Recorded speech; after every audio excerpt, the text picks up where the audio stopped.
Thomas from Lego Guide, and I am showing you around the train and Lego show. I'm here with David, and we're going to be talking about the bridge he made.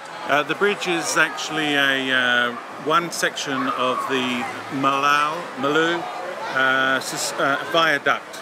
This is 1/7 of it. That's only a small part of the show. We've also got the Great Wall of China, made by one of our club members. We then have, we brought in some mega blocks, the poor quality Lego. We've then got a whole fantasy scene which is made by another one of our members. We have a softball stadium. That softball stadium is made by one of the girl members, Chloe. We've then got basically town, the trains and train station, Perth train station, is made by my brother Robert.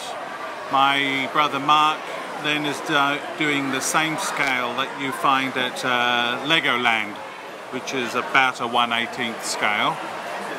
Then what do we have? We also have a LNG tanker crashing into Fantasy Island, just for something different.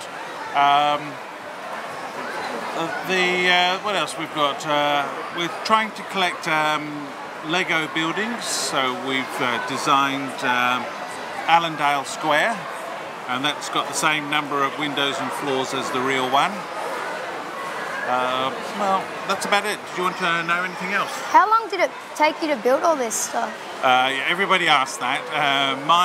I only basically built the bridge, so that took me about 3 months after work, about 5 hours a night.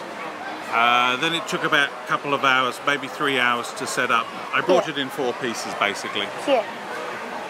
The rest of the stuff, some of it is being built from previous years, like the Allendale Square and Perth train station.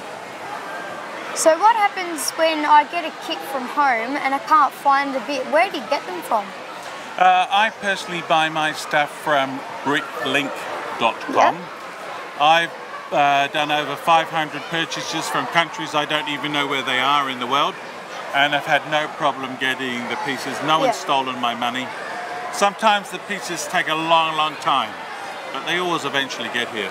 Cool, thank you for talking about it, Dave. Now we're just going to have a look around. Okay, see ya. Thanks, nice to talk to you.